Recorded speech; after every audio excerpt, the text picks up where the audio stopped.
Welcome to a new series. I'm Len Topic here on Unprecedented TV. And as a new show for you, one that if you're a petrol head, you will absolutely love. Full Throttle, trains, planes and automobiles and everything else too, where we talk about transport and related issues.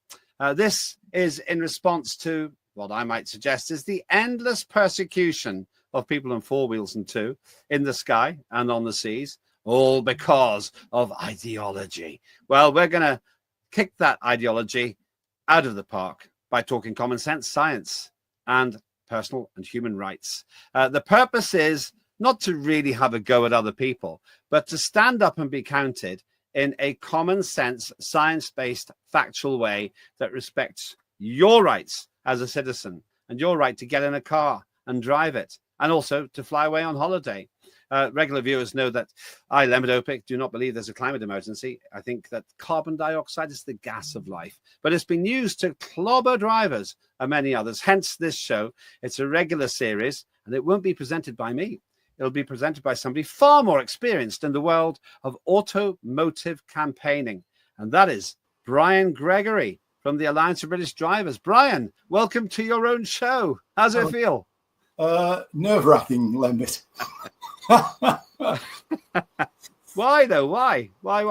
Well, it's a whole new experience. I mean, with this series, we're going to talk about a lot of issues, and we're going to drill down and find out all of the strange things that are being done, the proposal for road user pricing and constant caps on speed limits, increasing use of technology to discourage you from driving. Where does that all arise from, and how much real science is there behind it, and how much is it just pure ideology? You know, that's the question. When you start actually drilling down and stripping off the skins like of the onion, you find that at the center of it, what it's about is it's not about saving the planet. It's not about saving you. It's about ideology, control, and megalomania. It's the only way to describe it. It's exactly how I feel about the Mayor of London, Sadiq Khan.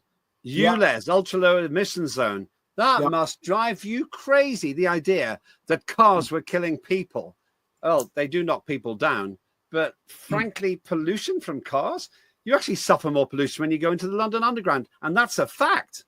It is absolutely a fact, yeah. And of course, the other thing is that Khan's policies of gating traffic and filling the centre of London with bus lanes and cycle lanes just reduces the amount of available road space and inevitably causes more congestion and higher emissions. If he wants to really get things moving, he needs to actually get traffic moving at above 30 miles an hour, because that's when the emissions really fall off. Instead, he's doing the opposite and forcing traffic to go at almost walking pace, which massively ramps up the emissions. The irony in all of this, of course, is that Sadiq Khan's congestion charge seems to have increased congestion. It's the most congested major city in the world, I'm told. It is, absolutely. And it's all down to Khan's policies, which are anti-mobility, anti-freedom, anti-liberty. They're just inexplicable to anybody who isn't totalitarian. And do you see yourself as a libertarian? Do you see the show as libertarian? Absolutely, very much so. I mean, we get all this stuff about far left and far right now, but I don't recognize that as a political dimension anymore. It's about totalitarian versus libertarian. I see myself at the libertarian end of the spectrum, and far right and far left have actually done that, and they've come together somewhere over there in the total command, total control, totalitarian sector. And we need to oppose them because they're I'll paraphrase it, they're back poo bonkers. Okay, that's an interesting phrase. It's probably as arcane as this next scene. This is the good old days of rear wheel muscle.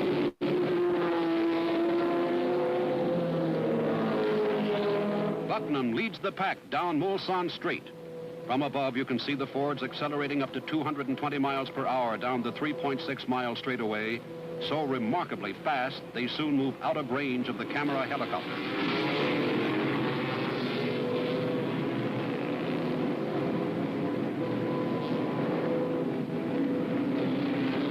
From more than 200 miles per hour, Bucknam must quickly decelerate to less than 30 miles per hour in order to negotiate a sharp right-hand turn. Ah, the good old days. Le Mans Ford GT40. Are you old enough to remember those? I'm very much able to remember those. And I remember this one, the petrol blue and orange livery, which, I mean, it's washed out there, but it looks gorgeous in the flesh or in the metal. Yeah, in the metal. I don't think they made them biologically. No, not at that stage. I resent the fact that they put a chicane on the long straight. I just think that's wrong because they were going at 220 miles per hour there. Yeah. I take it. Well, will you be covering this kind of thing on the show? I'm sure if we've got the opportunity, we will cover snippets like that and other more, I won't say relevant, but more penetrating stuff really than that. You know, which is great. It's lovely to watch, and it's a trip down memory lane. But we've got pressing issues that really need dealing with, and watching old videos is good as a reminder, an aid memoir. But the other stuff we have to deal with is more pressing and in many ways more dangerous for us. Are you talking about electric cars that seem to sink ships? Well, yeah, that's one of those things that certainly is the case. I mean, there's a litany now of roll-on, roll-off ferries that have gone to Davy Jones's locker because one of these things is suddenly self-ignited and then set off a chain reaction and takes the whole of the ship down. And of course, once the fire starts, it's almost impossible to put out. And even if the ship goes down, it'll still the conflagration will still burn underwater. It doesn't need external oxygen to keep continuing. Is that what's happening in these ships then? So you've got electric vehicles that essentially act like firelighters. Yes, they're basically sort of randomly self-igniting mobile crematoria. You know, and so once one goes off, any other vehicles in the vicinity will take the fire conflagration from it and just spread it. And of course, the more EVs there are, the worse it gets. And a lot of these vehicles had a lot of EVs on the car deck. Yeah. And in fact, now some of the Norwegian ferry service providers won't carry EVs. And in fact, I think one of the major freight companies that was announced recently, they won't carry EVs anymore either. They're literally refusing to carry them. How do you move them around the world then? You have to find another carrier who's prepared to take the risk, I imagine. It's a pretty big risk, though. Yeah. Then there's the other general danger, it seems to me, of just endlessly persecuting drivers as a whole. I think one of the things that Alliance British Drivers talks about is defending people against the never-ending litany of restrictions. And yes. I think one of your campaigns was about this. Tell us about this. Well, exactly. All of these policies are around actually reducing your ability to move about from place to place to sort of corral you in a 15-minute city. And of course, Canterbury and all sorts of places have tried to do this. Oxford's continuing to try to do it, but there's a mounting level of public opposition to this. And ultimately, come the next sort of council elections, places like Oxford, I think there's going to be a major change in political affiliations as people realise that they don't want these climate change numpties in control. They want people who actually understand the real world and understand how towns and cities work and how commerce works. Because if you keep stopping people being able to travel around, well, they don't go anywhere. They don't spend in local shops or local shopping centres. And you're just in a downward economic spiral then. So in terms of road vehicles, would you consider yourself to be, where would you think of yourself on the spectrum in terms of electric vehicles, petrol, diesel? I am very strongly in favour of internal combustion engine vehicles. The level of emissions coming out of modern petrol and diesel vehicles is actually much lower than the aggregate emissions from a battery electric vehicle, because of course they're much heavier, typically carrying around about 1,000 kilos of battery. And that means that the tyre and brake particulate emissions are way, way worse than a petrol or diesel car. And of course, the the tailpipe emissions, all you've done is transfer them to a gas-fired power station somewhere near you. Because most of the time, the vehicles are running on gas or a bit of nuclear or interconnectors. They're not running on renewables, because a lot of the time the renewables are turned off and the renewable energy providers being paid to curtail, because they can't take that power on the grid because the grid doesn't need it at that time. Unfiltered, uncensored, unprecedented TV.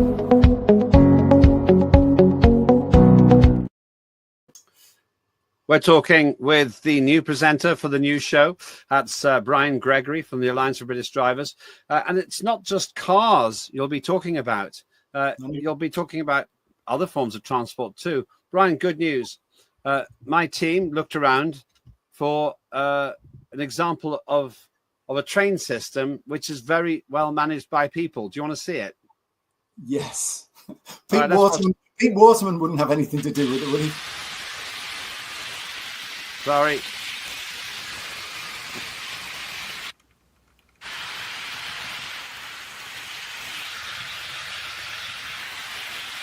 So how fast do these trains actually go? I measured the distance for one floor plank and checked how...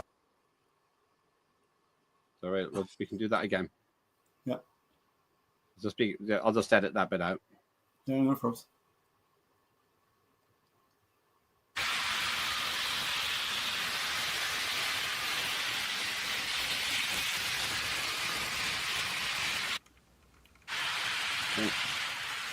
In fact, I'll go full screen. It'll be easier to edit. Hold on.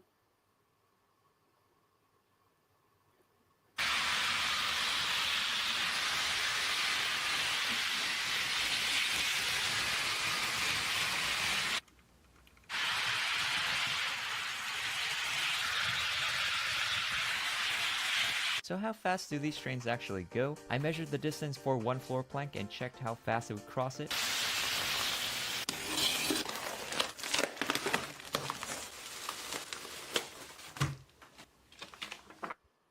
Now that's how you make a train set work. Thing of beauty, I think. Absolutely. But it's not like that. Not like that in real life in Britain, though, is it? Certainly isn't. I can testify to that. For last weekend as well, I went up to Chesterley Street, which is near where I live, to meet some friends for a couple of beers. And basically, the trains were largely cancelled because a bridge had collapsed in between Durham and Chesterley Street. I had to get to Durham, get a bus from Durham, and the reverse on the way back. Our rail transport system is almost as antiquated as our road transport system. It's been underinvested in for a long time, despite getting huge. I mean, typically around 20 billion a year is funneled into the rail network, but it doesn't seem like it's getting back into the infrastructure for some reason, much as our roads. I mean, we essentially, motorists are paying over £1 billion a week to government, and there's certainly not £1 billion of investment going back into roads. They're just being used as cash cows, while the asset is being gradually run into the ground, basically, and it's collapsing. It is tragic. It is. And we're so dependent on the roads, and yet they try to force us into the railways. There's no way on earth that we could travel around this country very easily just on railways. And also, I travel a great deal, partly for political reasons. It's far more expensive on the train most of the time than driving the car. You can go into cost per mile and everything else. But frankly, if you want to go from here to Norfolk and back, it's going to cost me half the price, probably, if I drive carefully. But the railways themselves, I do love traveling by train. It's just so expensive. Yeah. It is, absolutely. And again, it's in some senses, there's an ideological thing to it, really, that I suspect that a lot of the money going to the service providers actually never finds its way, as I say, back into the infrastructure, and is just raked off to pay shareholders. I'm not. I would never consider myself to be a socialist, because, as Margaret Thatcher said, socialism is a good way to run out of other people's money. But I do think that infrastructure, roads, railways, water, electricity should remain in state, or at least in the hands of companies that have British shareholders, not somebody outside who's only interested in returns rather than efficiency. Interesting you should say that, because I was very sad when British European Airways and British Overseas Airways Corporation, you have to be pretty old to remember those, Remember them both? were privatized in, I think, 1974. I was 9 years old and I thought, no good will come of this. Yeah. I'm just going to take a trip down memory lane. Indulge me with this one. Watch Right. this. Do you remember these? Do you remember these aircraft? I think it's from Heathrow Airport. The trusty Trident. That is.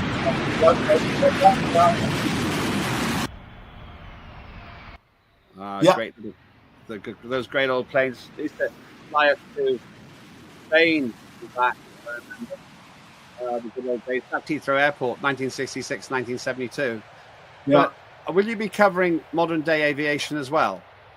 Yes, where it becomes relevant, because of course the aviation industry is under huge scrutiny as well because of the emissions from effectively their tailpipe emissions is the only way to describe it really. The carbon dioxide that's emitted from the tailpipe when hydrocarbons are being burned. But it's the most efficient way of transporting people. I mean, the turbines now are very, very efficient, and they're designed for maximum cruising speed with maximum economy. And I heard some nut job environmentalists recently suggest that we should fly the planes slower so they burn less fuel. But actually, when you fly them slower, they burn more fuel. I mean, and this shows the level of intellect of these people. Numpty is, doesn't even begin to describe it. They are, stupid. Yeah, be careful about the language. We try to keep it fairly clean, or we have to put a warning at the beginning of the show. Did you know that a fully laden A380, that's the double-decker aircraft that you see in the skies, particularly over the larger airports in Britain and in the world. A fully loaded one does 80 miles per gallon per person. So if you drive to work on your own in an ordinary car, traveling in an A380 to work would be twice as efficient. But that's the modern day. That's the modern day equivalent of the jumbo jet. We're seeing one there. Oh, I love aeroplanes. I think they're great. I'm very glad you're going to be covering that as well. I might watch the show myself. What kind of a guest are you expecting? I hear there's rumors that Brown Car Guy might be coming on. Tell us about him.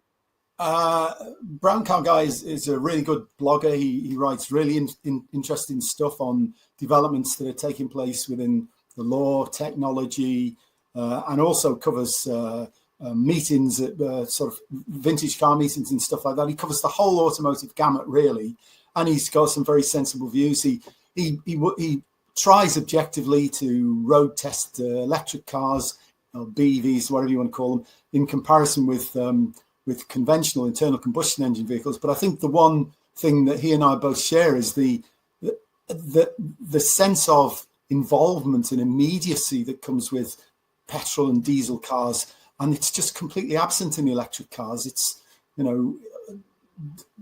no sense of involvement. It seems very detached in comparison with driving a proper road going petrol or diesel vehicle. Here's a taste of Brown Car Guy in his favorite environment, which is telling us the facts. Are there still any truly bad cars? Well, it's an interesting argument, because I was recently doing a podcast with my former motoring Middle East buddy who was in town, and it was just such a joy and so wonderful to catch up with him. And inevitably, we decided to do a little podcast together. And we had this discussion on there about cars and car reviews and what have you. And he made a very pertinent point, a very valid point about whether or not there are actually any car reviews anymore, or whether it's just, fluff, whether it's just advertorials, And he's probably right about that.